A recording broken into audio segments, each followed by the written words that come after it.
Alrighty, good morning, lads and ladies. Welcome back to MAP2302 differential equations. Today's an exciting day for us because today we're going to begin to explore a little bit of the theory behind your general linear differential equation. In case you haven't kind of gotten the feeling from how many times the word linear has been said here, linearity is a big deal. I'm going to do my best to kind of refresh you on the concepts of linearity that you should be familiar with from your calculus classes. And then we're going to spend a good chunk of the day talking about superposition, differential operators, uniqueness and existence theorems again, but this time in a slightly different context. Stuff like that. So once we get through that, I'm going to show you some tools for checking a certain linearity condition. And if there's time, I may get to a place where I can teach you another method to solve differential equations. But that's a maybe. So let's go ahead and get into it. I'm going to turn on my screen share. Get this thing fired up.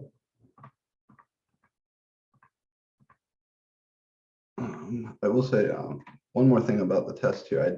I spoke with my department chair yesterday, and I'm supposed to get that iPad today. So that should be good news for you guys regarding the quality and quantity of feedback I can give you on your written work. Okay, so this is MAP 2302. It's differential equations, which I'll just abbreviate diff EQ.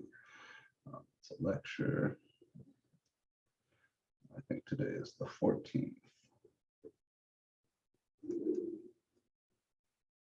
Today, we are going to talk about section 4.1, which is general linear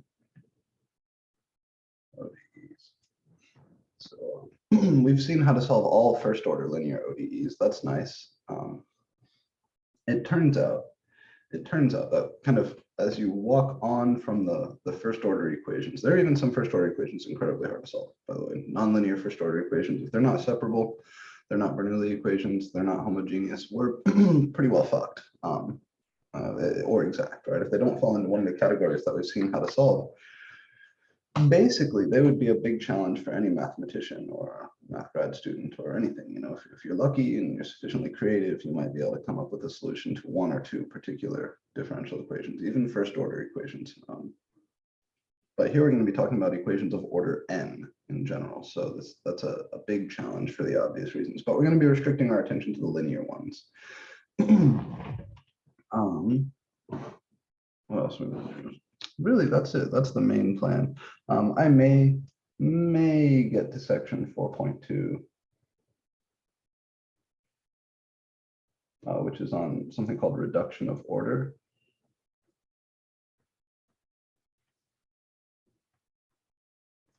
I don't know if any of you have seen the cubic formula. If you've seen, the formula for the roots of a degree 3 polynomial in terms of its coefficients, like the quadratic formula, but cubic. The trick to the cubic formula is to, through some clever substitutions, reduce the cubic to a quadratic and then apply the quadratic formula. Well, the trick to solving some differential equations of say, order 2 is to, through some clever rearranging, turn it into an equation of order 1. And those are easier to work with. So there's a technique called reduction of order that we will learn eventually. We may or may not touch that today. I think most likely we will not. I guess I want to make a little announcement too. I know that the last 2 days we haven't had an office hour.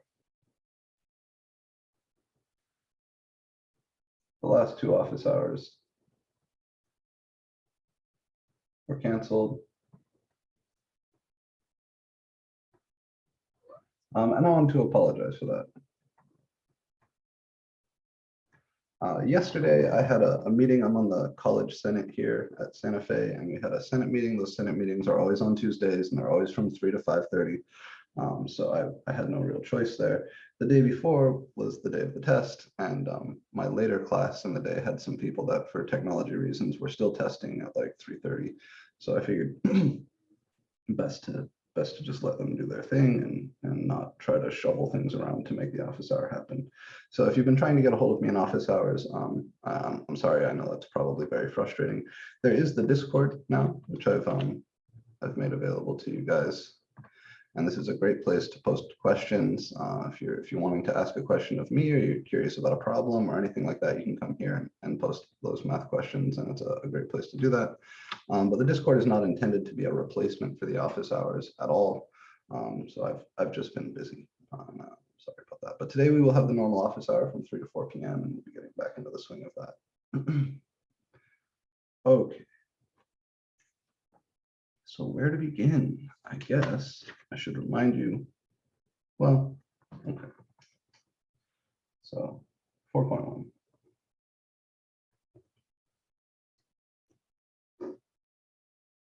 Is this pen dead? Okay.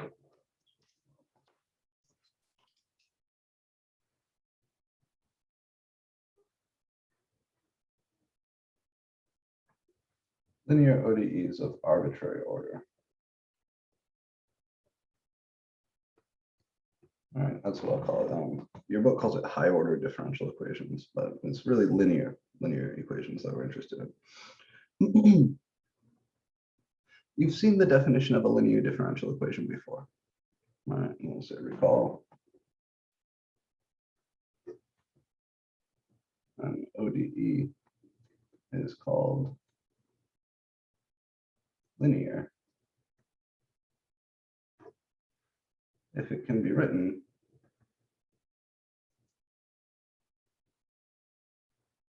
in the form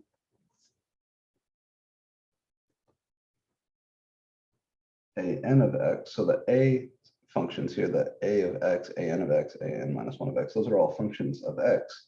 An of x times the nth derivative of y plus an minus 1 of x times the n minus first derivative of y. And you continue down like this till you get to a2 of x times y double prime plus a1 of x times y prime plus a0 of x times y equals some right-hand side function. We were using g of x before. All right, so if you can write your differential equation in this form, maybe it's not given to you in this form, but if you can write it in this form, then it is a linear differential equation. We don't want the an function here to be identically 0. In fact, we want to stay away from any place where an is 0. Those are singular points, recall. But yeah, the ans could be any functions. They could be numbers, could just be constants, could be polynomials, could be sines, cosines, e to the x, whatever. And the same is true of this g of x. Could be 0, could be any constant, could be polynomial, could be exponential, trig, combinations of those things.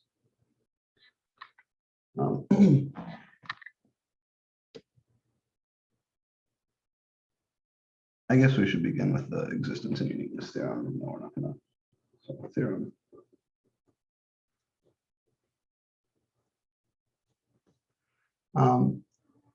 If the an functions are continuous, so if an of x and minus 1 of x down to a0 of x and g of x, if all of these are continuous on the interval I,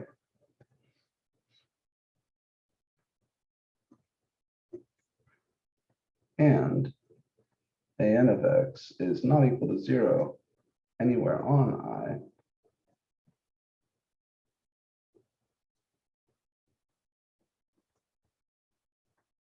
then the linear equation, I'll put a star over here, then the linear equation star has a unique solution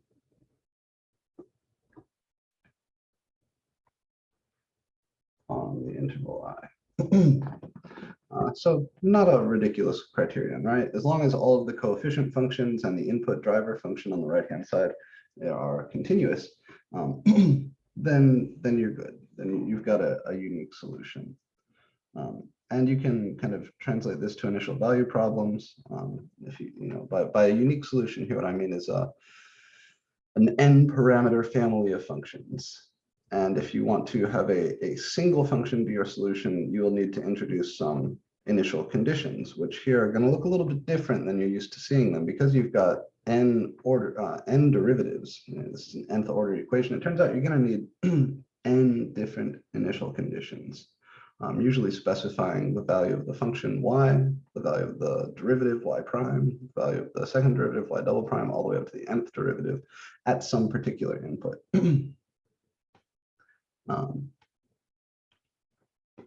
If we impose y of x naught equals, I don't know what notation we want to use for this. Why not? Yeah, sure. Y prime of x naught equals y1 up to yn of x naught equals yn. Then there will be exactly one function solving the IVP.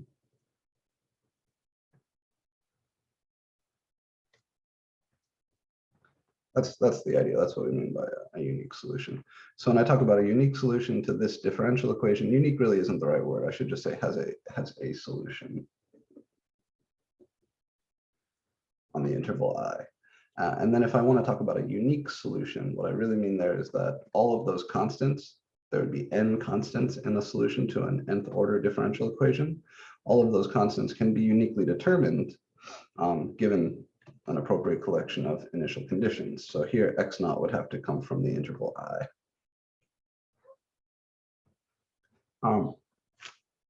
So I want to give you just a little bit of practice what it looks like to go ahead and take a differential equation with some initial conditions, and assuming you know the solution, try to come up with the values of the constants.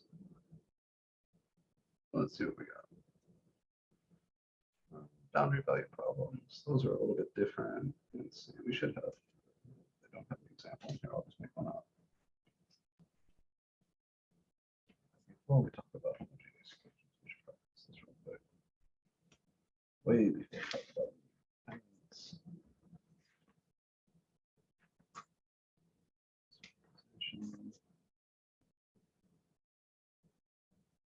okay, let's do this. Okay. For example, here.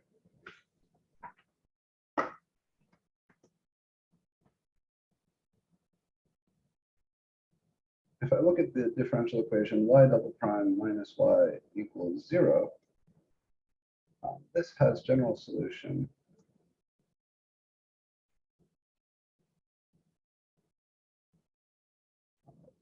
y equals, we'll call it c1 e to the x plus c2 e to the negative x on interval negative infinity to infinity. So here the a2, let's look at our coefficient functions. This is a differential equation, linear differential equation of order 2. A2 is the coefficient of y double prime, that's the constant function 1. A1 is 0. We don't have a y prime term here. Note here, get used to notation.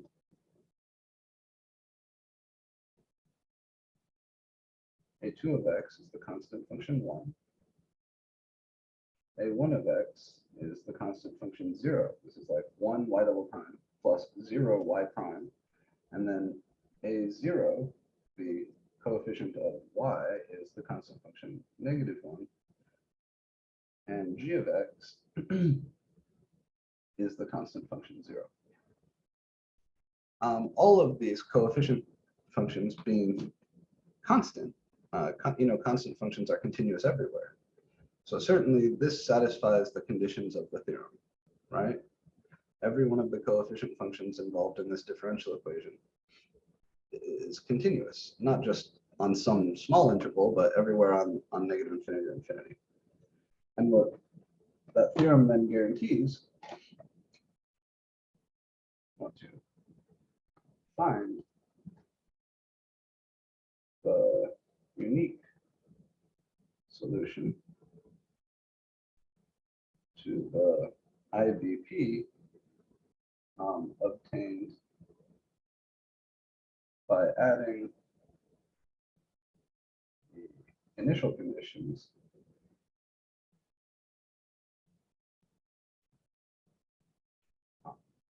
y of 0 is equal to 0,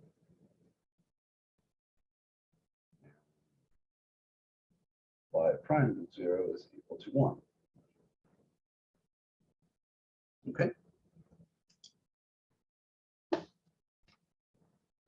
So you have your differential equation. The coefficient functions are all nice and continuous everywhere. So your solution works everywhere. And if you want to take that differential equation and turn it into an initial value problem by throwing in some initial conditions, as long as this x value, which is 0, the input for which your initial conditions are specified, comes from this interval, which of course it does, 0 is definitely between negative infinity and infinity, then you should have a unique solution.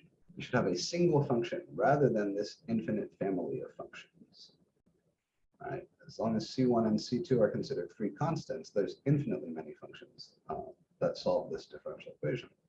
But this differential equation, together with these initial conditions, should have one and only one solution.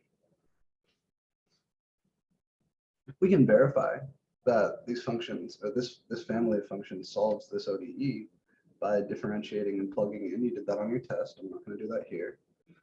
So all I really want to do is find that unique solution. So what I need to do is take this family of functions and impose these initial conditions. That involves y prime and y. So I'll go ahead and calculate y prime. Y is equal to C1 e to the x plus C2 e to the negative x.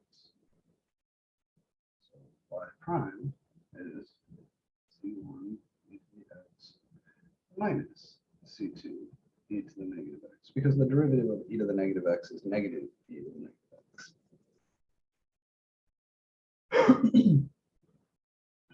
All right, y of 0, since y of 0 is equal to 0, we get, when I plug 0 into this apparatus, it should be equal to 0. So that's C1 e to the 0 plus C2 e to the negative 0 is equal to 0. Now, e to the 0 is 1. E to the negative 0 is the same as e to the 0. That's also 1. So I get C1 plus C2 is equal to 0.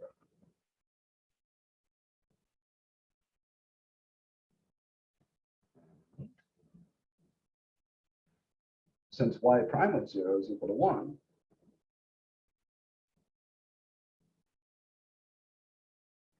we know that plugging 0 into this apparatus should yield something that's equal to 1. So that's C1 e to the 0 minus C2 e to the negative 0 is equal to 1.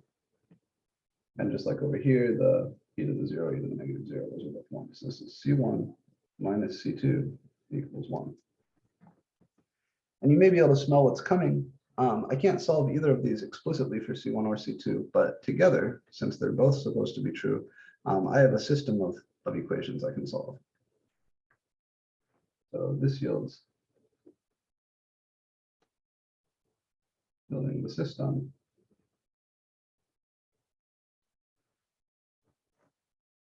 C1 plus C2 equals 0, C1 minus C2 equals 1.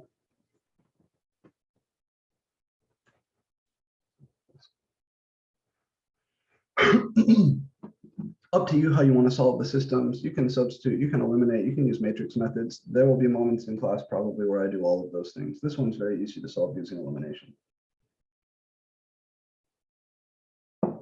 If you add the two equations together, C2 plus negative C2 is 0. So the C2s will go away. You get 2C1 equals 1.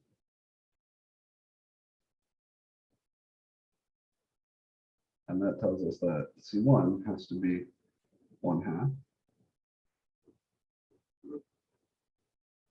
And then you can take that and plug that into either one of these equations to find C2. If I plug it into the first equation, you get 1/2 plus C2 equals 0. So you subtract your 1/2 over and you get C2. I'll write it down.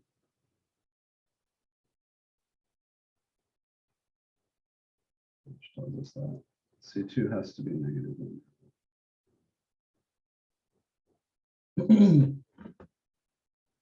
All right. Now that means that the solution to this differential equation actually has a fairly special name. The solution to this IVP has a fairly special name. So I'll say hence a solution, and it is unique, right? There's only one kind of pair of coefficients that satisfy those equations. There is no other solution to this system. Hence the solution to the IVP is y equals 1/2 e to the x plus negative 1/2 e to the negative x. We're just plugging in C1 and C2. C1 e to the x plus C2 e to the negative x, plugging in for C1 and C2.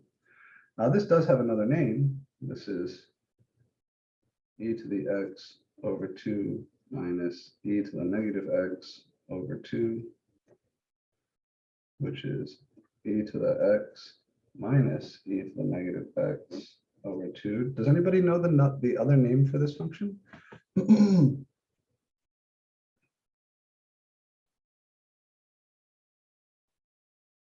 Anybody have a really good calc one?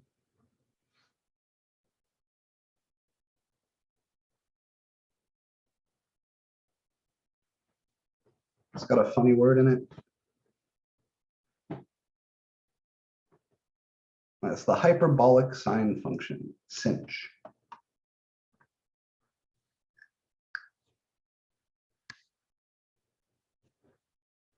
So we will use that terminology.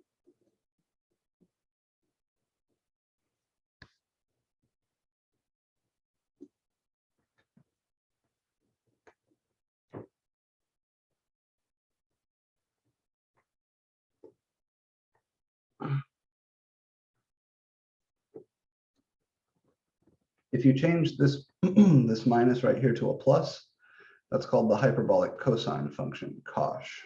So while we're here, sinh is e to the x minus e to the negative x over 2. While we're here,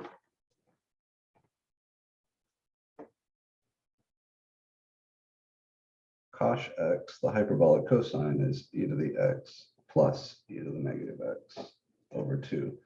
The derivative of sinh is cosh. The derivative of cosh is sinh. They differentiate to each other. So it's actually nicer than the regular trig functions in that sense. There's also a tangent hyperbolic. It doesn't have a cute name like cosh or sinh. You call it tan if you really want, but that h at the end is hard to articulate, so most people just call it the hyperbolic tangent. Okay, so second order linear ODE, continuous coefficient functions. You impose some initial conditions, you're guaranteed a unique solution. That's all. There are also things called boundary value problems. Initial value problems, boundary value problems. They're two different ways to kind of tighten down a differential equation. So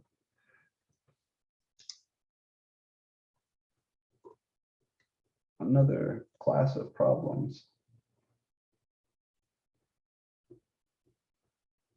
related to ODEs are boundary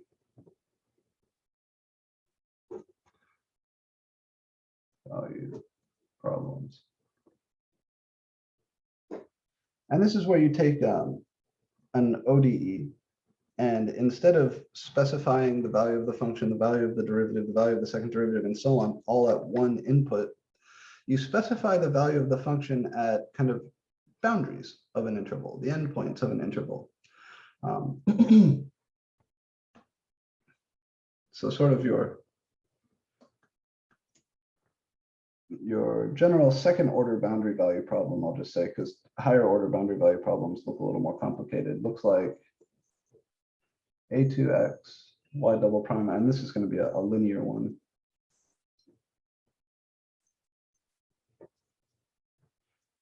It's a linear second order boundary value problem, plus a1x, y prime, plus a0x, y equals g of x, together with two conditions. And again, instead of specifying what like the function, the derivative, and the second derivative, I'll do it someplace or something like that. We specify what the function does at two endpoints. We say y of a equals, call it y naught, and y of b equals y1. And this is meant to be solved on the interval AB. That's the idea. And in fact, these are the sort of, especially when you get to taking partial differential equations, we're not going to touch on this class. When you start looking at the super important physics problems related to differential equations, most of the time they come out to be boundary value problems, because maybe you're talking about the temperature of a plate, right? You've got like a metal plate, square metal plate that you're heating up from beneath. I might say that I'm going to hold the temperature constant along these two sides or something like that. And rather than giving you initial conditions, because that doesn't tell you really initial conditions, give you what are called boundary conditions. So these are called boundary conditions rather than initial conditions.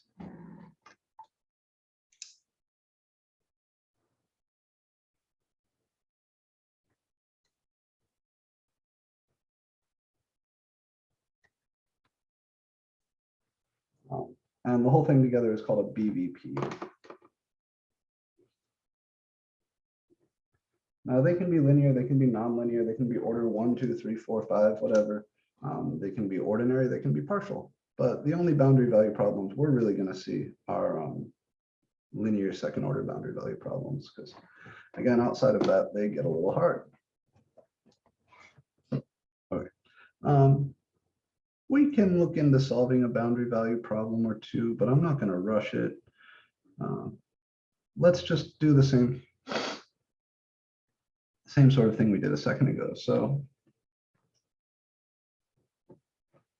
identify, if possible,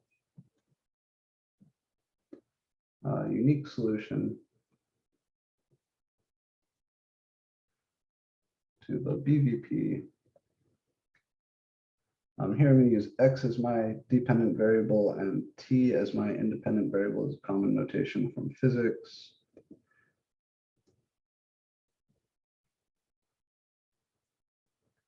And we're going to subject this to the boundary conditions x of 0 equals 0, x of pi over 2 equals 0.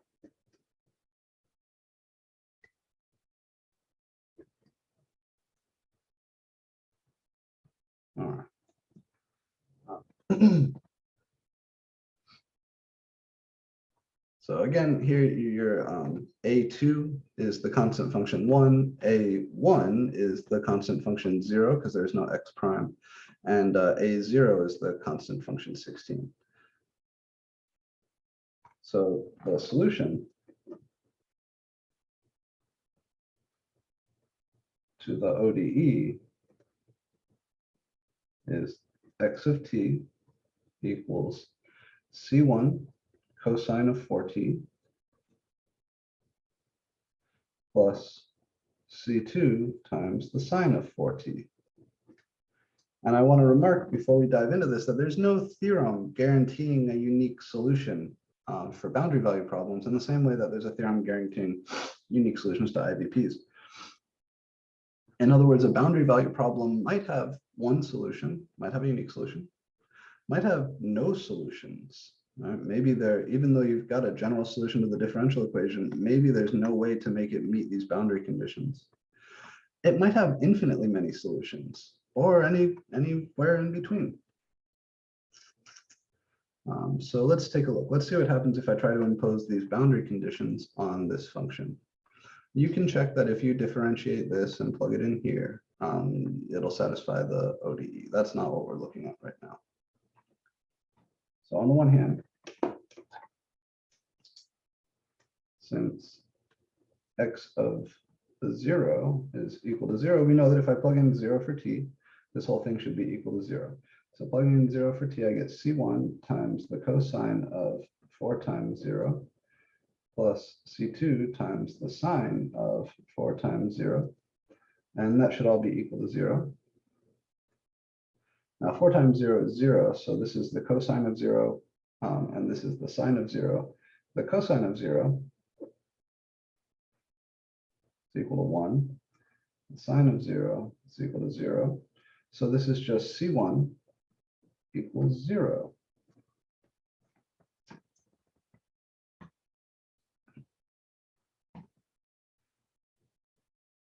Now we also have the boundary value condition since x of pi over 2 is equal to 0. That's our other boundary condition. When I plug pi over 2 into this apparatus, that should also be 0. So c1 times the cosine of 4 times pi over 2 plus c2 times the sine of 4 times pi over 2. This is also supposed to be equal to 0. So basically, I'm saying that my solution should start at the origin and it should be equal to 0 at pi over 2. Now 4 times pi over 2, that's 2 pi. So this is the cos of 2 pi plus the sine of 2 pi.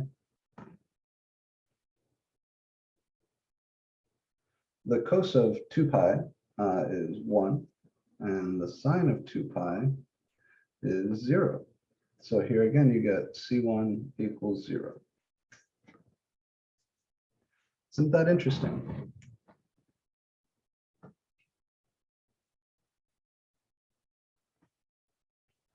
In particular, if you want to think of this as a system of linear equations,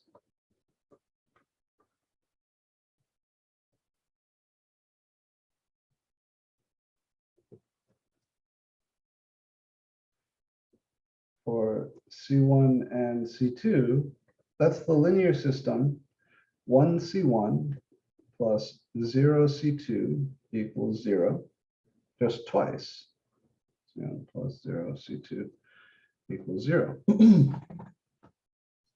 anybody know how to solve a linear system like this? Does anybody remember what this is, what something like this is saying? Infinitely many solutions. Yeah, very good, very good. So the solution is, I would call it ordered pairs, C1 comma C2, such that C1 is equal to 0 and C2 is any real number, which is an infinite family of solutions. Another way to write this set says the set of ordered pairs 0 comma t such that t is a real number. I guess I shouldn't use. We're using the variable t twice here. We call it t1.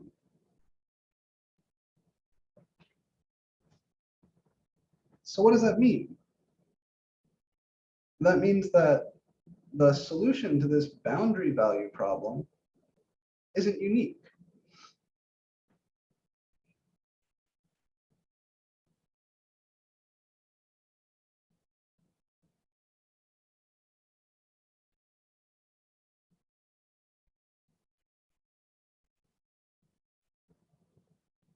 It's the infinite family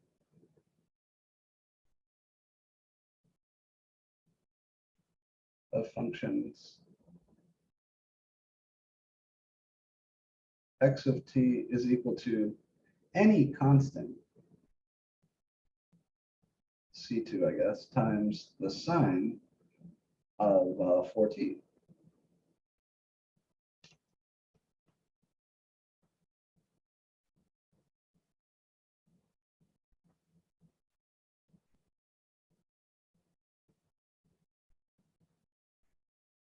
All right. So any multiple of sine 4t will solve this boundary value problem. And it's not too hard to figure out why. If you differentiate sine of 4t twice, you get negative 16 sine of 4t. So you have negative 16 sine of 4t plus 16 sine of 4t equals 0. If you slap any constant in front of that, that constant would just factor out, and you'd still end up with, that constant times 0 equals 0, which is a true statement. And if you want to think of it graphically, you can.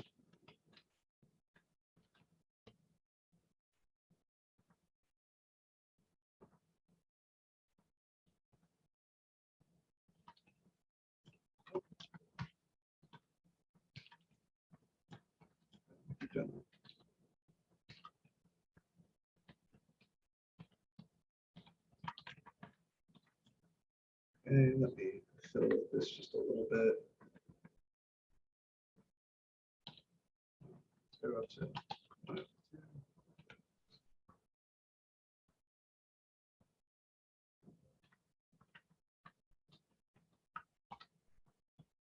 2, 7. So here I have just a bunch of functions, right? All of these,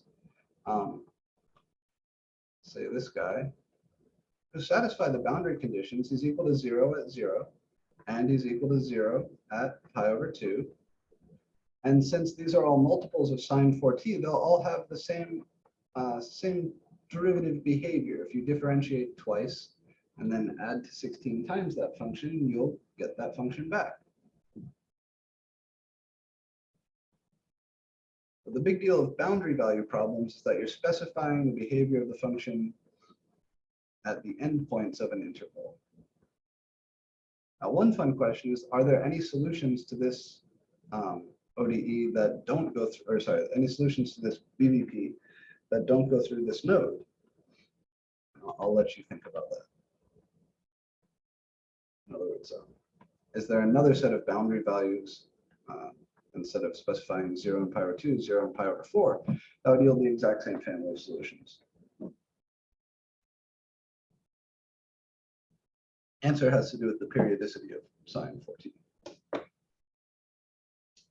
Okay. So solutions to initial value problems, as long as certain conditions are met, the coefficient functions are continuous, are guaranteed to be unique. But solutions to boundary value problems, not necessarily. Boundary value problems lead to linear systems of regular equations. And those can have no solution, one solution, infinitely many solutions. So the corresponding boundary value problems can have no solution, one solution, infinitely many solutions. All right. What follows is going to be a fairly lengthy discussion on notation and theory with not a whole lot of examples. I will do my best to kind of provide concrete examples as we go, but it's mostly about kind of learning the language. So, it's only so much we can do. Practicing vocabulary is different from practicing techniques. We're not going to be learning new techniques for the next little chunk of class here. We're just going to be learning kind of vocab.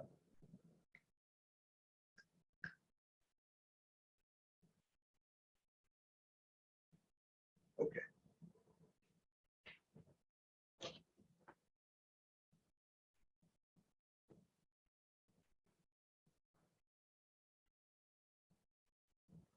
A linear ODE of order n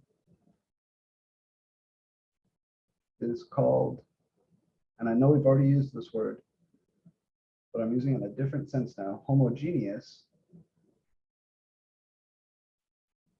if the input function or driver function g of x is identically 0.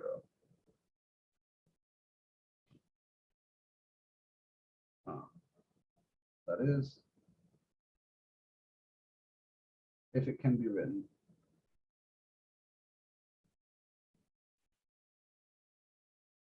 as the nth derivative, oh sorry, an of x times the nth derivative of y plus an minus 1 of x times the n minus first derivative of y, and so on down to, I'm just going to write, I gotta do a1 of x times y prime plus a0 of x times y equals 0.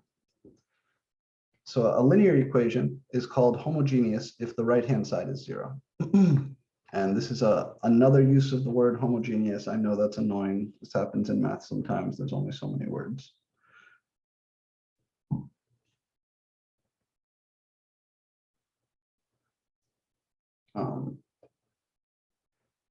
A linear ODE of order n is called non-homogeneous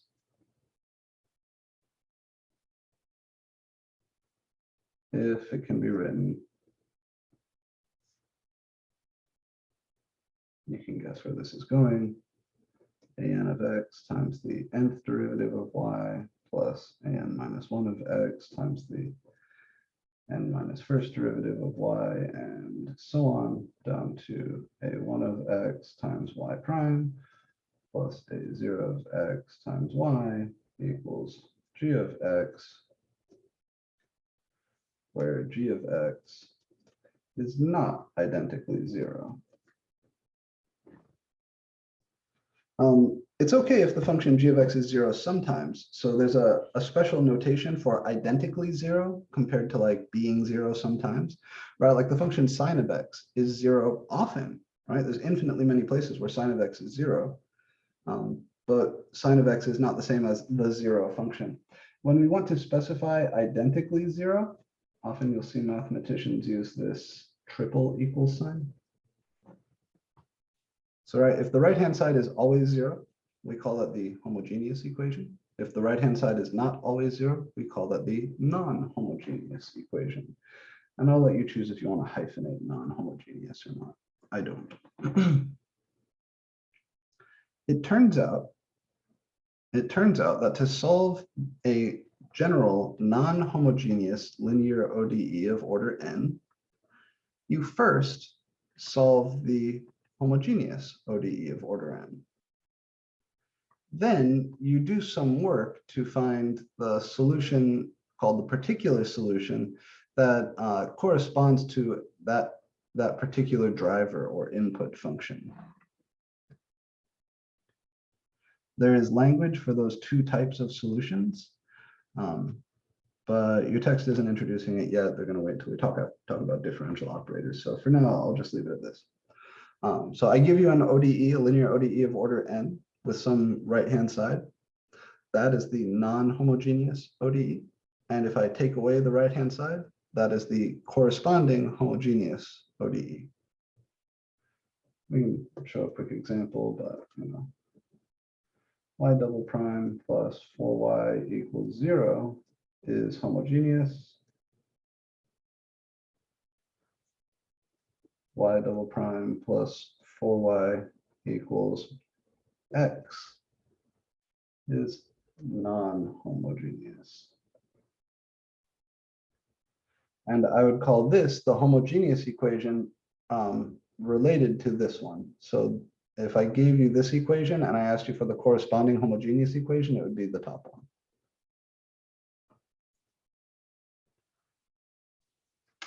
Okay.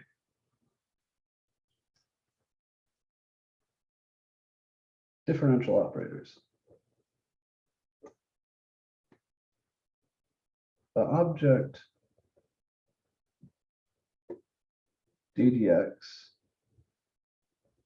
defined as you know it from Calc 1,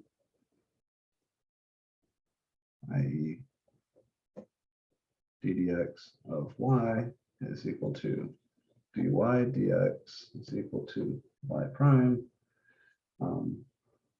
is called a differential operator.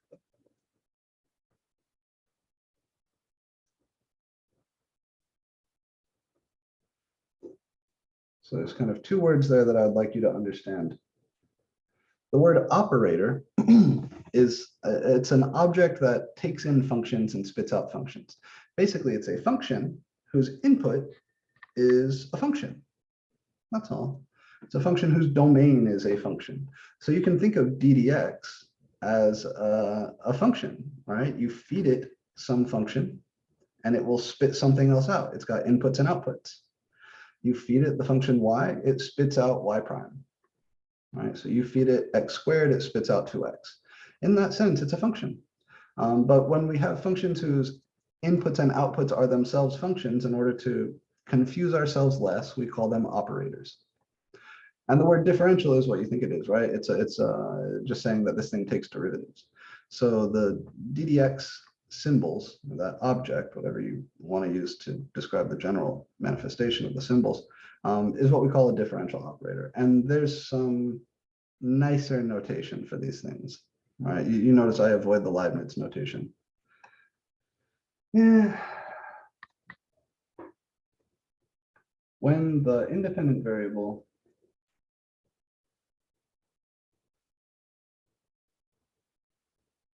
is clear from context,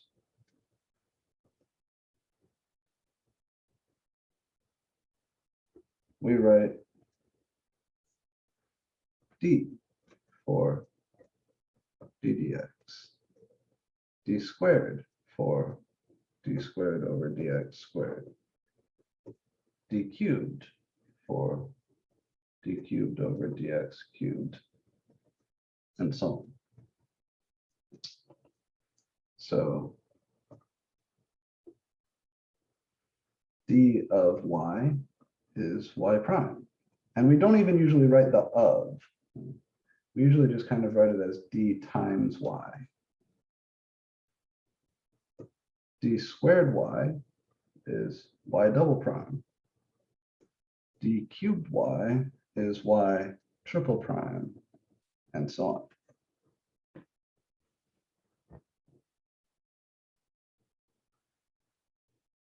So, in place of writing ddx, if you know that your variable is x, or it's understood through context, whatever your independent variable is, then instead of writing ddx or ddt or whatever, all that bullshit, just write capital D. You can do that. You can do that. And this operator is remarkably well behaved. And I mean that in the following senses. In fact,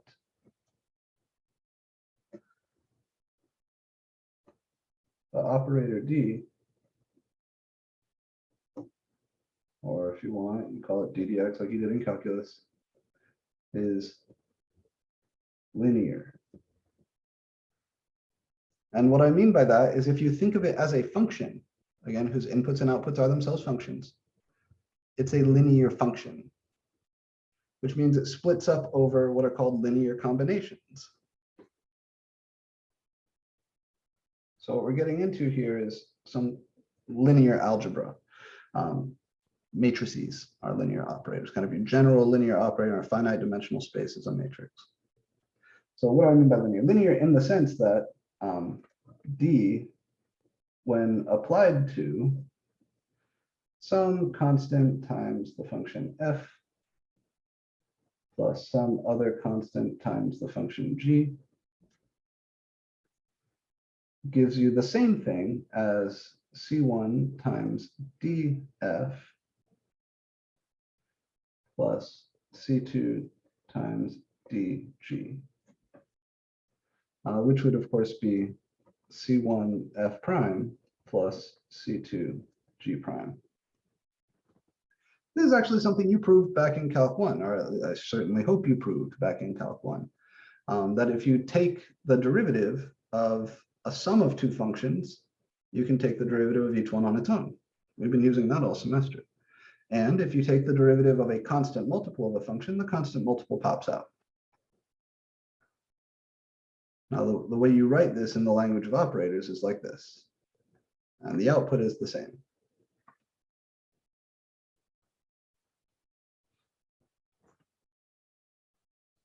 Anybody care to guess the connection between the linearity of the operator D and the objects of our focus today, linear differential equations.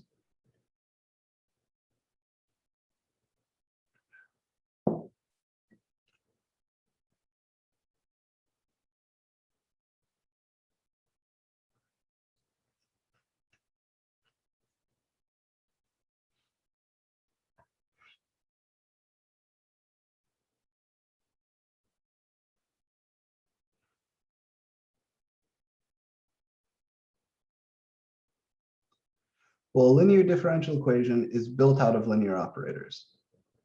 A linear differential equation is what you get when you apply a linear operator to a function. And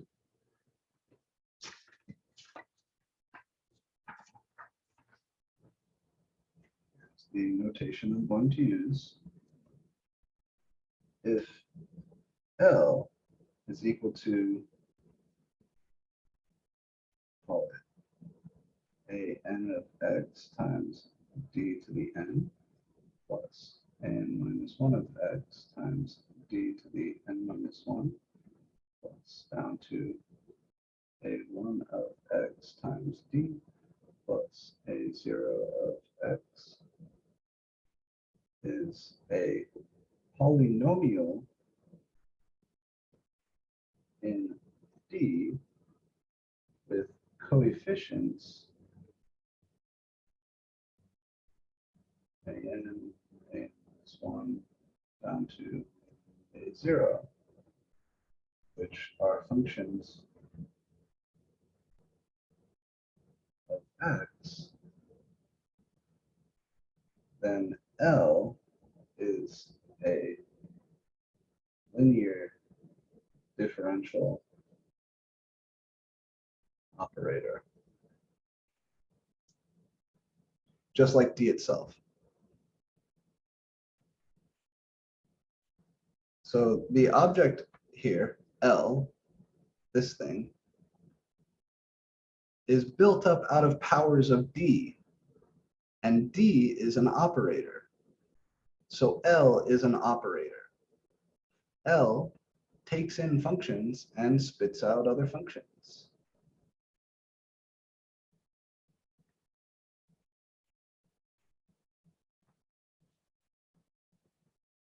Here, if I take L and I apply it to the function y, that's the same as a n of x d to the n plus n minus 1 of x d to the n minus 1 plus all the way down to a 1 of x times d plus a 0 of x, all being applied to y. One of the reasons we like this notation so much is because it jives really well with our understanding of multiplication. Basically, you can kind of treat the operator d like a variable. Now, that's not entirely true. That's not entirely true. And the most important sense in which that's not true, not commutative, right? Differentiation doesn't associate, doesn't commute, right? Like d times f times g is not the same as f times d times g, right? You know, d times f times g, that's the derivative of f times g, that would require the product rule. But if you take f times d times g, that's f times the derivative of g, would not require the product rule. You get very different things. So d is not as nice as a variable, not as nice as a real number. It's a linear operator, it doesn't commute. Just like matrices don't commute. And there's a strong link there. But it is associative. It is distributive. It does follow all the rules. If you remember the rules from matrices, it follows all the same rules as those. Again, matrices are kind of your model of a linear operator. So I said it is associative. It is distributive. So I can distribute here, and I get an x d to the n operating on y plus an minus 1 x d to the n minus 1 operating on y plus all the way down to a1 of x times d operating on y plus, and then this last term here is just multiplication, a0x times y.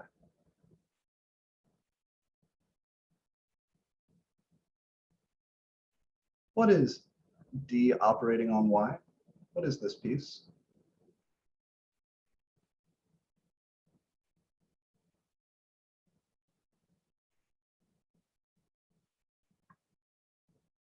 The derivative of y. Yeah, the derivative of y, it's y prime. What is d to the n minus 1 operating on y?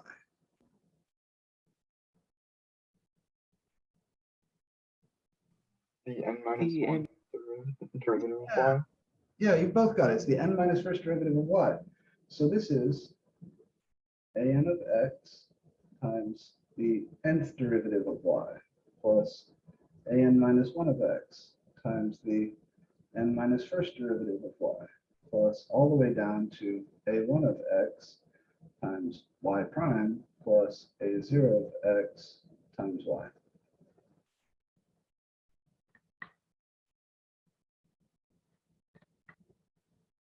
Linear differential operator.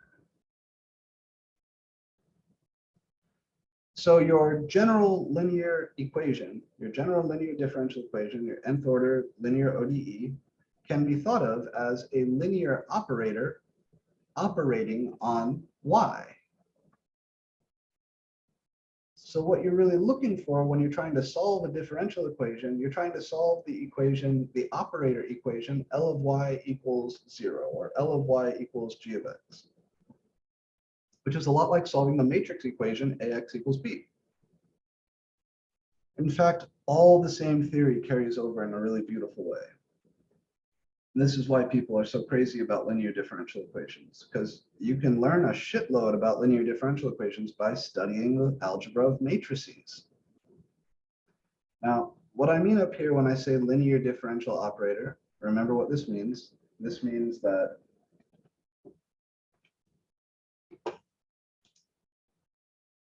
L of C1 times F plus C2 times G is the same as C1 times L operating on F plus C2 times L operating on G. That's what linear means.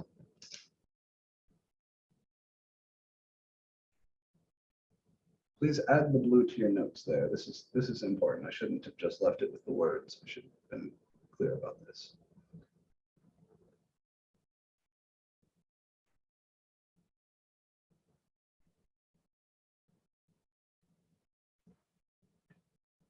I want you to take the two facts that are on screen now and apply them to the concept of a homogeneous differential equation.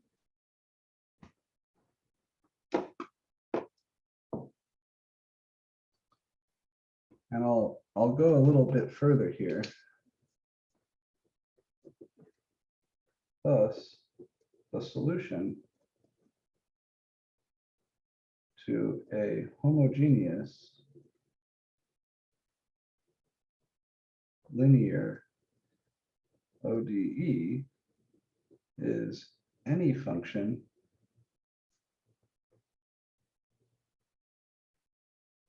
y satisfying L of y equals 0. Right? If L of y is this left-hand side of your linear ODE, and a homogeneous equation is this thing equals 0, then your homogeneous linear differential equation is L of y equals 0. This is how you write the homogeneous ODE from the previous page in operator language.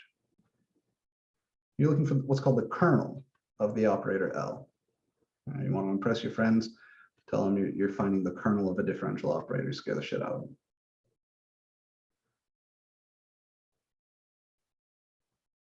So take this fact together with this fact. And what you're going to get is something called the superposition principle, which you may have heard in physics. And you may have heard referred to in some other contexts, like quantum mechanics. We talk about superposition when we talk about forces in physics 1, right? That you can sum the forces and it gives you the net force on the object. Why the fuck that works out? It's kind of funky, kind of surprising if you think about it. We always just assume that it works.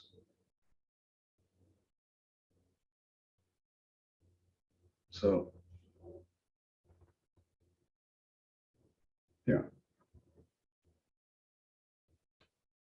this is called superposition.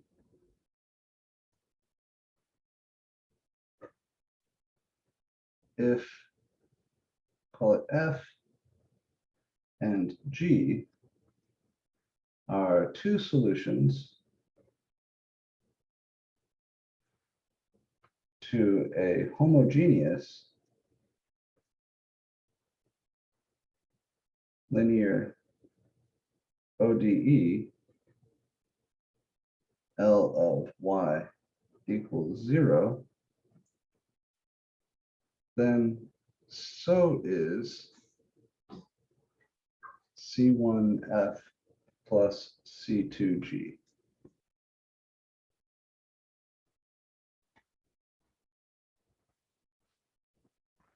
So is, let's say, the new function C1F plus C2G for any constant C1 and C2.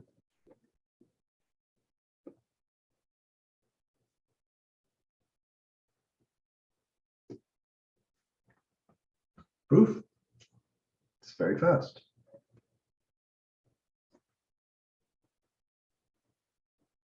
Since F and G solve the homogeneous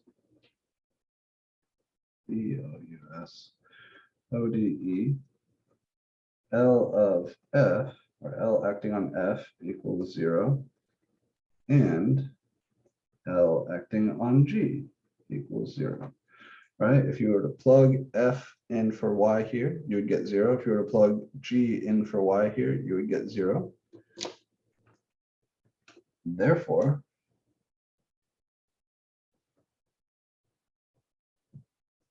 L acting on C1F plus C2G by linearity is equal to C1 L acting on F plus C2 times L acting on G.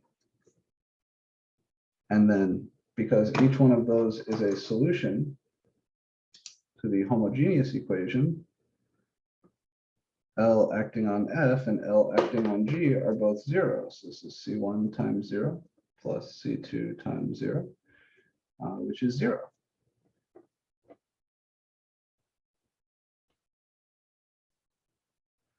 So if you take any two functions that solve a homogeneous linear differential equation, then arbitrary constant times one plus arbitrary constant times the other also solves that same homogeneous differential equation.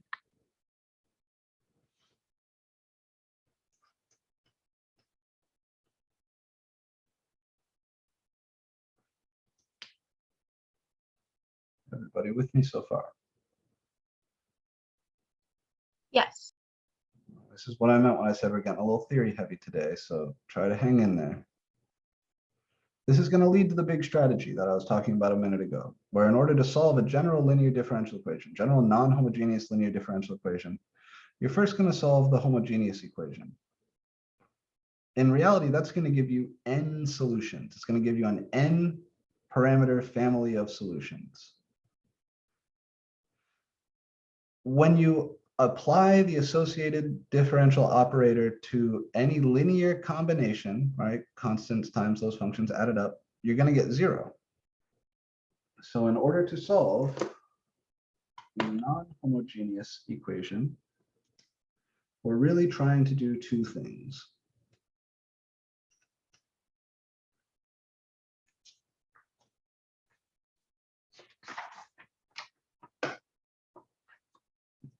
Thus, to completely solve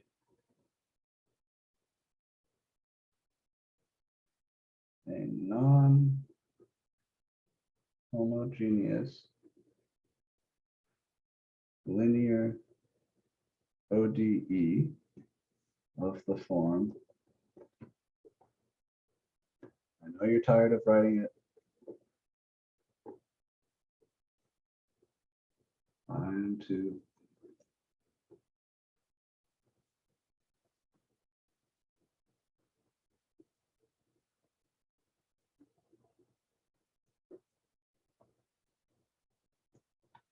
So here's your differential equation, which remember is the same thing as saying L acting on Y equals G of X, where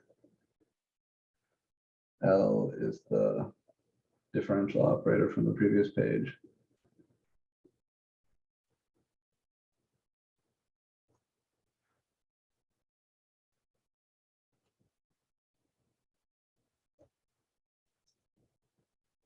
We really want two things.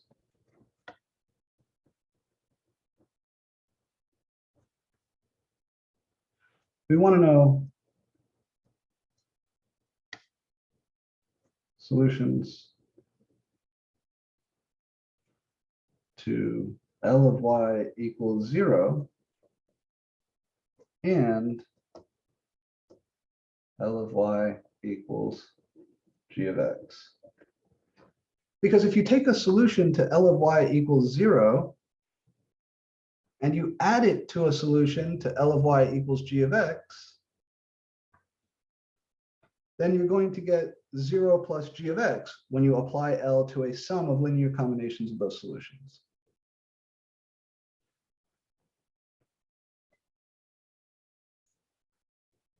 Suppose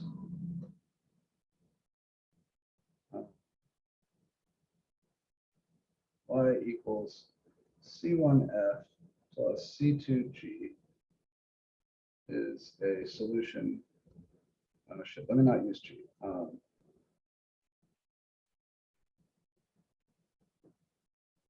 Y equals C1Y1 plus C2. I don't know, because we're using those for constants. The notation your book uses here is unpleasant as well. I'm kind of in a rough spot here.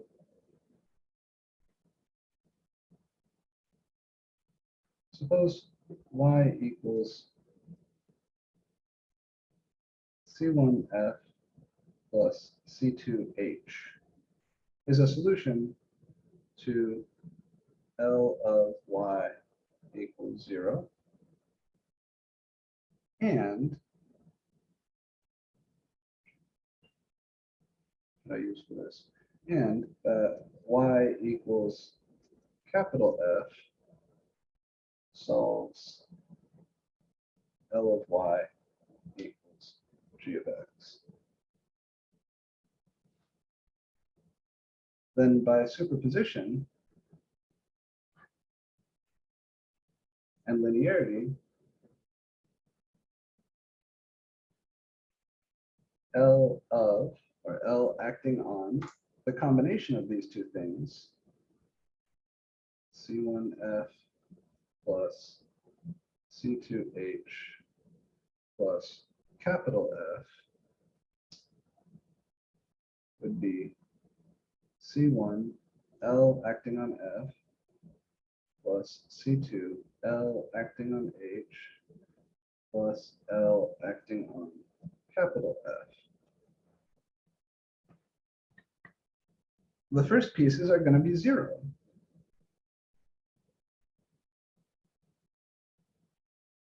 And the third piece is going to be G of X, little G of X, the right-hand side, the input. And 0 plus 0 times G of X is G of X. So you get L of all this shit equals G of X.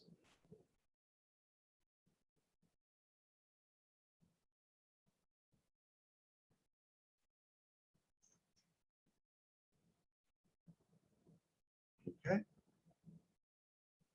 So what does this mean?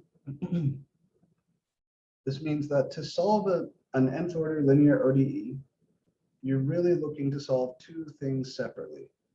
You're looking to find all the functions that solve the equation with 0 on the right-hand side, all the solutions to the homogeneous ODE, and you're looking for the particular functions that instead of giving you 0, give you the right-hand side G of X. We call the solutions to this particular solutions, and we call these solutions to the associated homogeneous equation. And if you add those up, you'll get the most general solution to the linear ODE.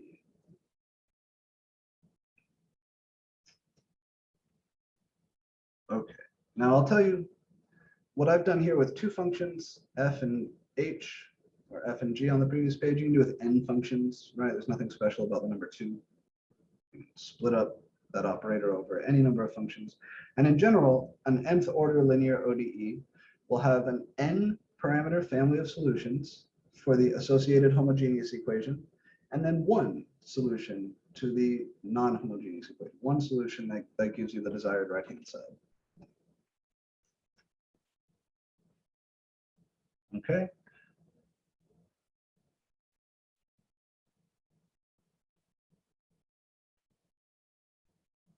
Now,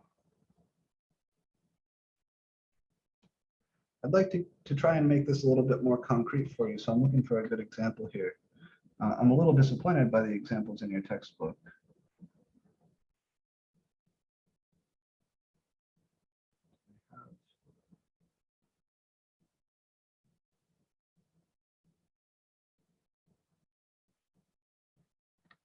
No, they don't.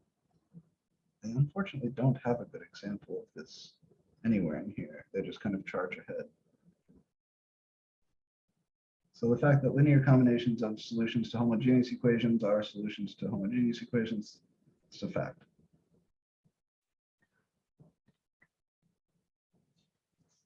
I won't make you write down more trivial stuff like that. There is one concept here that I think a lot of folks have a hard time wrapping their head around, and that's linear independence. So this is the next kind of big thing we need to understand.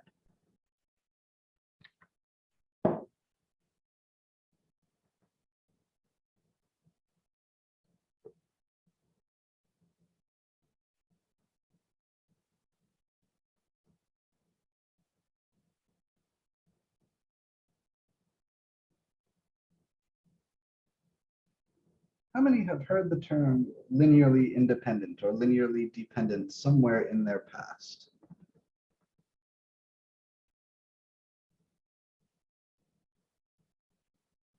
Perhaps when studying systems of equations, matrices?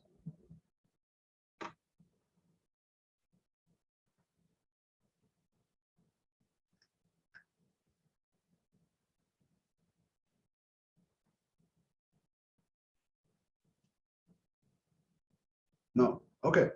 So we're going to back up.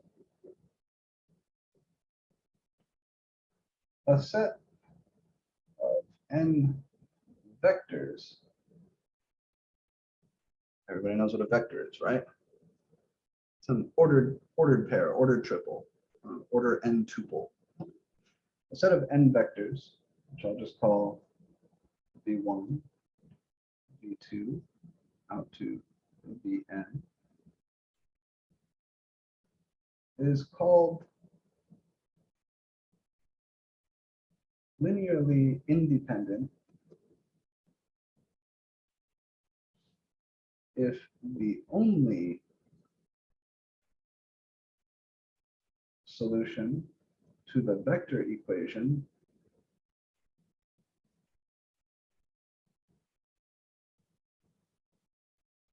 C1 V1 plus C2 V2 all the way up to plus Cn, Vn. Here the C's are constants, scalars. The V's are vectors, which are like arrows if you want, or generally a vector is just an element of a vector space. Remember that if anybody, professor ever asks you what's a vector, it's an element of a vector space. If the only solution to this vector equation, maybe I'll put little arrows over these to remind you that they're vectors. That's the notation you're all used to, right? Generally, I wouldn't do this, but if the only solution to this vector equation is C1 equals C2, all the C's are equal to 0.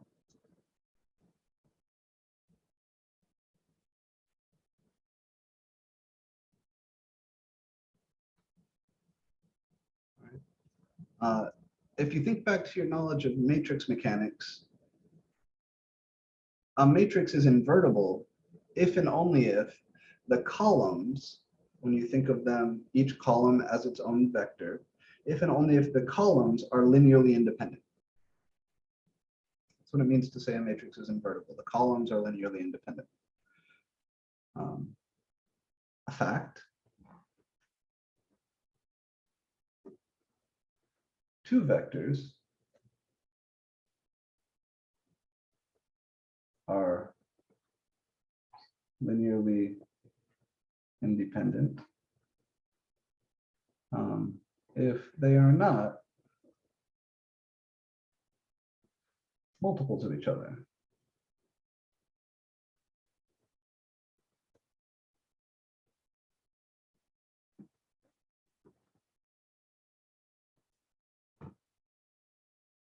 Now, if a set of vectors are not linearly independent, I'm sorry, I should have said this. If this set of vectors are not linearly independent, we call them linearly dependent, which would mean that there is a solution to this equation where not all of these are 0.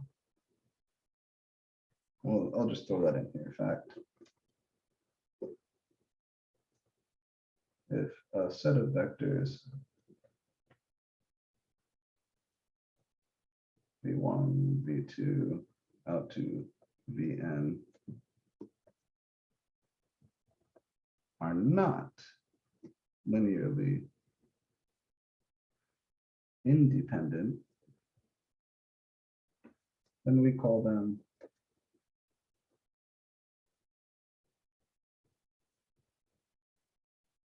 linearly dependent, which means there is a solution to C1 V1 plus C2 V2 plus all the way out to Cn Vn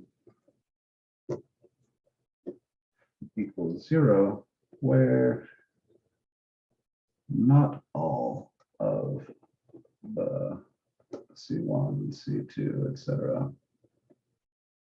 are 0. Okay. One last little fact while we're here. Functions are vectors.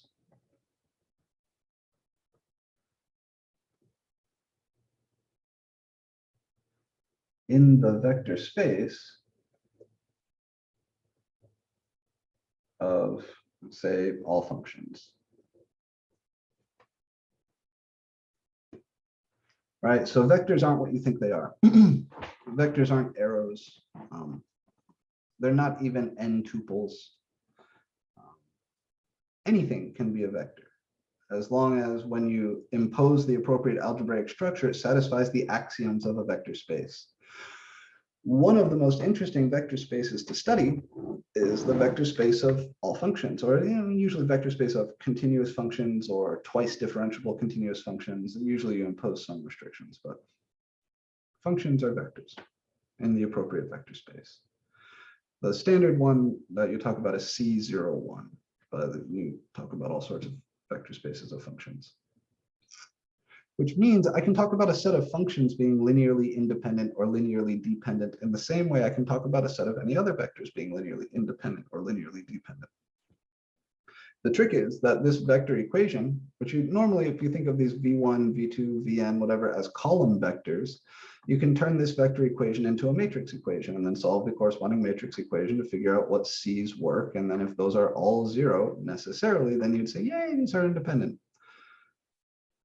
If the V's are functions like y1, y2 up to yn, then there is no way to condense this into a matrix equation because it turns out that that vector space is infinite dimensional. I'll let you try to wrap your head around that. So here's the place the book immediately goes after where we just were, right? Instead of giving you this preliminary definition. So if you want to ignore everything I just said, you can, but I wouldn't recommend it. A family of functions or a set of functions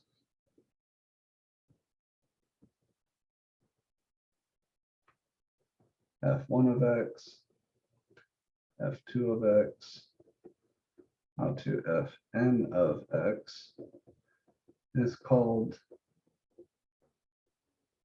linearly independent if the equation C1 f of x, f1 of x plus C2 f2 of x plus dot dot dot out to Cn fn of x is identically 0, is only solved by C1 equals C2 equals dot dot dot equals Cn. Now there's a little caveat here. Linearly independent, we're talking about solutions to an equation involving functions. So there's that issue that I mentioned a minute ago, like maybe for some x values, this is equal to 0, but not for all x values. Even the identically 0 thing, we need to specify an interval here. So on an interval I,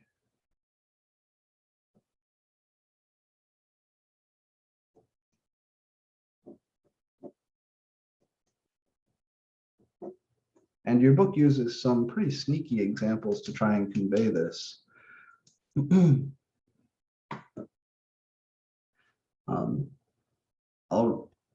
As I go through the following example, I want you to be mindful of this fact. Two vectors are linearly independent if they're not multiples of each other. In other words, two vectors are linearly dependent if they are multiples of each other. It's the easiest way to think of the following example. All right, for example, or maybe I should hold here for a minute, give you guys a minute to write. You know?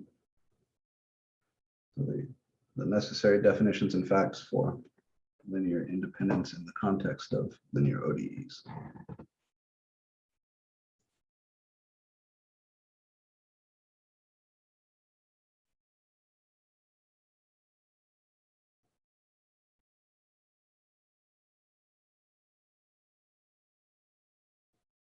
What I mean when I say identically equal to 0, I mean the right-hand side is the 0 function, the constant function 0, not like sometimes equal to 0.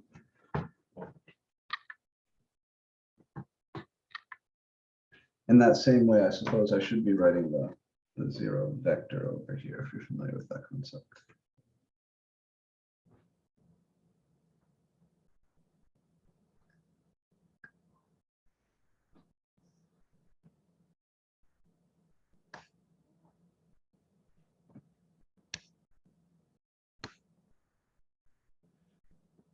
Okay. So example time.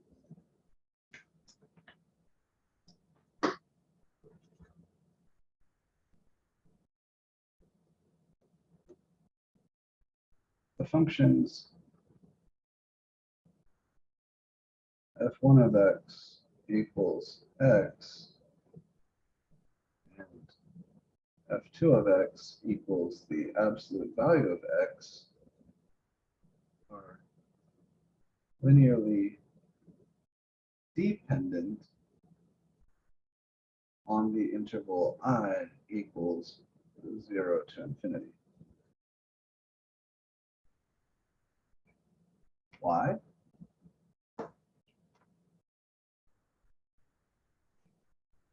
Because on 0 to infinity, f2 of x, which is the absolute value of x, is just equal to x.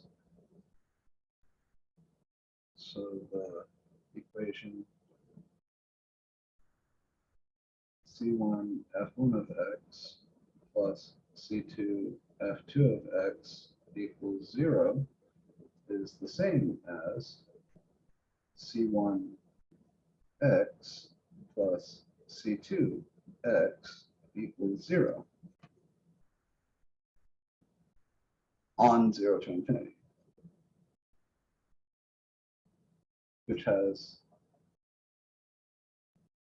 remember this is identically 0, triple equals something 0, right? Always 0, which has solution c1 equals 1, c2 equals -1. Right? 1 times x plus -1 times x is the 0 function. It's always 0, no matter what you plug in for x.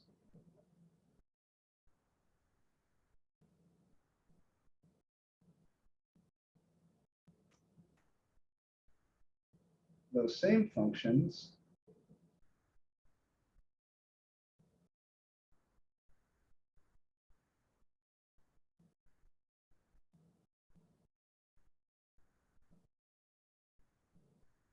are linearly independent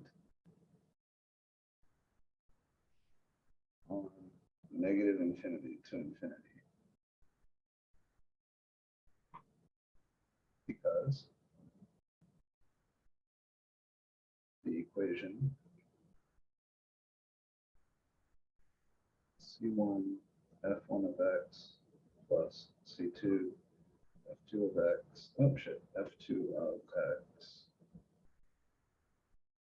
is identically 0. Is c1x plus c2 absolute value x is identically 0. And there is no way to guarantee this. There's no way to guarantee that there are no constants c1 and c2 that will make these add up to 0 for every real number x. What we're doing here is playing around with something called qualifiers, the statements for all and there exist.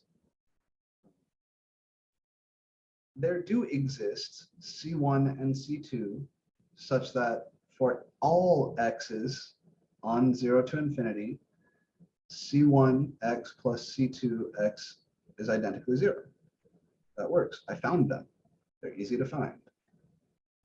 There are no numbers c1 and c2 that make this equation true for all x's on -infinity to infinity. And the easiest way to think of this is to recall that 1x equals x has a graph like this.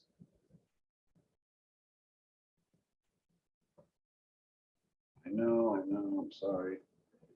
f2 of x, which is absolute x, has a graph like this.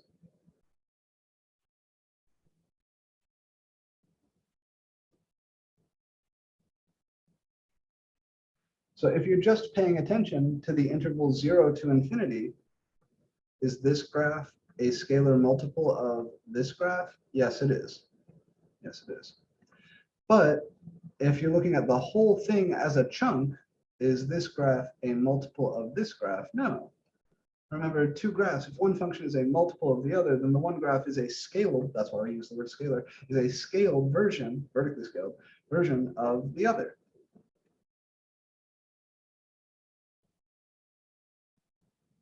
But if you want to think of it in terms of the definition, we would say this has no solution. Has no solution. Solution C1, C2 besides C1 equals C2 equals 0. The only way to get this to work everywhere on negative infinity to infinity is if you take both of the constants C1 and C2 to be 0.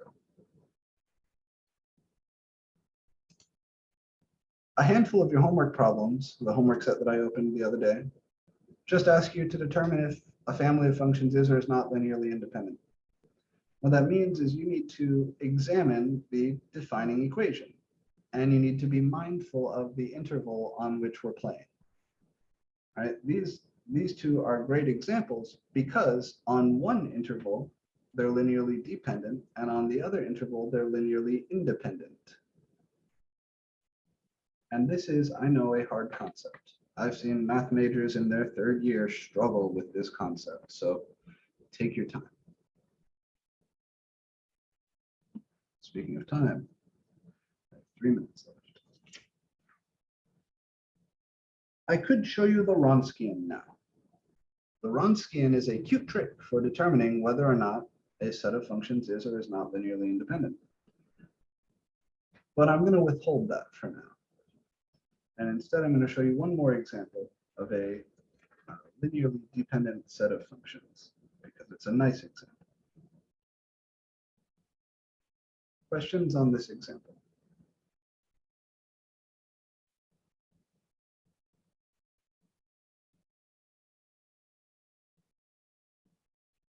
Do we all understand why this equation has a meaningful solution, C1, C2? But this equation does not have a meaningful solution? In other words, the only solution is C1 and C2 are both 0?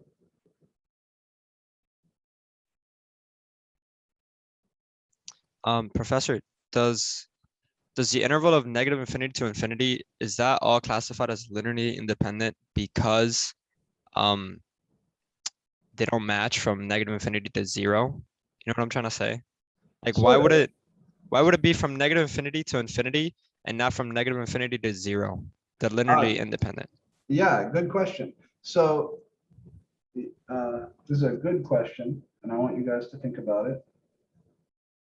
Are f1x equals x and f2x equals absolute value x linearly independent on the interval I equals negative infinity to 0?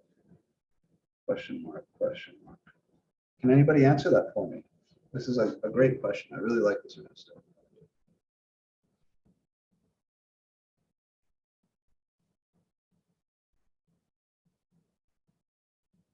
Isn't it just a multiple of -1? Should it be linearly dependent? Very good. If I just pay attention to the left-hand side of the graph, this and this, it's true that they're not the same thing. But remember, that's not what I'm looking for. In the case of two vectors or two functions, I'm asking, are they constant multiples of each other? So the answer here, are these linearly independent on that interval, is no. Because on negative infinity to 0, if I take C1x plus C2 absolute value x equals 0, you got to remember, what is the absolute value of x from negative infinity to 0? Anybody remember the definition of absolute value x? Tuck it in up here. Absolute value x is a piecewise defined function. It's x if x is greater than or equal to 0. It's negative x if x is less than 0. That's the definition of the absolute value function. So if we're paying attention just to negative infinity 0, then this is C1x plus C2 times negative x is identically 0, which is C1x minus C2x is identically 0. So here, C1 equals C2 equals 1 works. If I take both C1 and C2 to be 1, then these guys will add up to 0. This equation will have a solution. a non-trivial solution, right? The trivial solution, everybody equals 0, has to be the only solution for those functions to be linearly independent. Now, here's a fun question. What about negative infinity to 1? Are these two functions? This is a fine way to wrap things up here. Although I do want to go through the one more example I had planned for today, so I am going to do that. This next question I will leave with you. I'd love to see you guys discussing it in the Discord. Otherwise, we'll talk about it at the start of class next time. F1 of x equals x and F2 of x equal absolute value x, linearly independent on the interval I equals negative infinity to 1. So instead of negative infinity to infinity, we know the answer there is yes, they're linearly independent there. We know if we chop right at 0, if you look just at 0 or bigger or smaller than 0, if you look at just either of those two, we're linearly dependent there. We're not linearly independent because we can find constants C1 and C2, so the sum of those constants times those functions comes out to the 0 function. If I go just a little bit past 0, is that enough to get linear independence? So I'm not going to spoil this for you. I want you to think about it. So it's a good question. If you understand this example in its entirety, I feel like you have a good grasp of linear independence of functions. All right, before I let you go, last example here.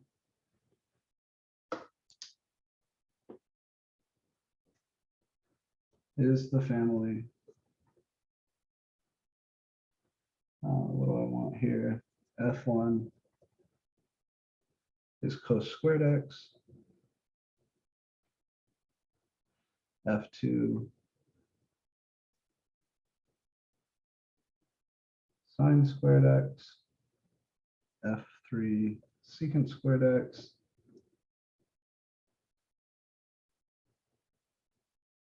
And F4 tan squared x, linearly independent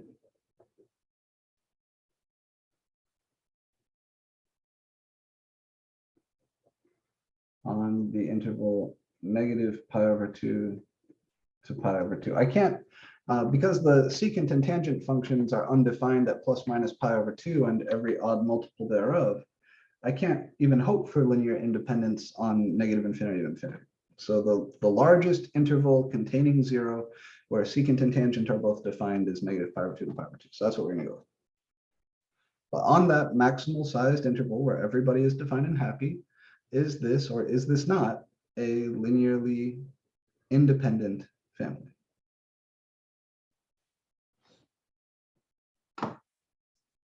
We need to examine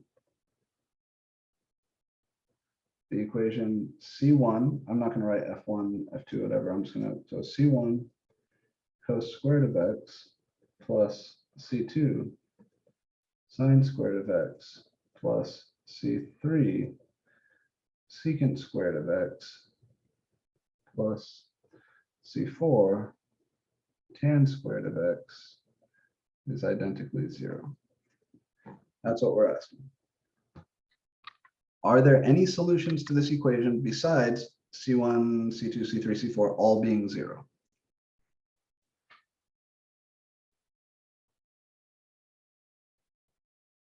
Does anybody have any ideas?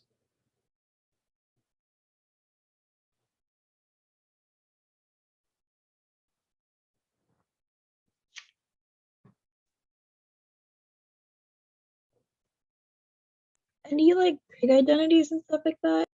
Yes, very good. Trig identities, in particular, the Pythagorean identities are relevant here. So I'll say recall sine squared x plus cos squared x is equal to 1. And tan squared x plus 1 is equal to secant squared x. which could be rewritten, the second one, as tan squared x minus secant squared x is equal to -1. So what solutions, in other words, what values of the constants C1, C2, C3, and C4 can I use to make this equation true? To make this linear combination of cosine, secant, and tangent identically 0 everywhere on the interval -pi/2 to pi/2.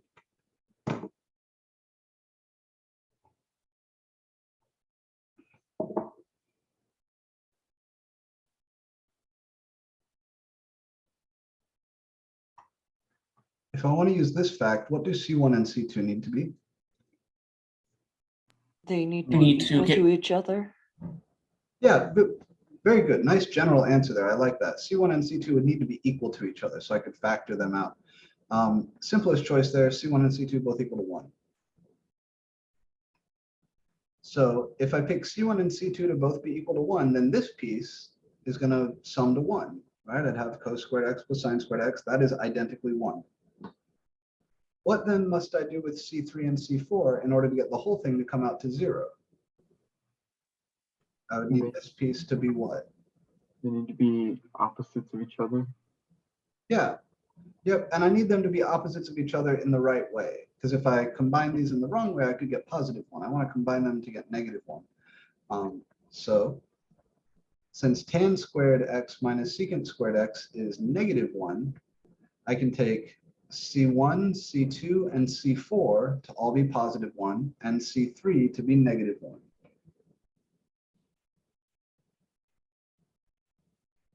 If we take C1 equals C2 equals C4 equals 1, all of those to be 1, and C3 equals -1, then this equation, which I'll call 2 star, then 2 star becomes cos squared x plus sine squared x minus secant squared x plus tangent squared x is identically 0. Cos squared x plus sine squared x, this is 1. Tan squared x plus negative secant squared x, or negative secant squared x plus tan squared x, if you look at this, is -1. So this would become 1 plus -1 equals 0 identically, which is true. Independent of x.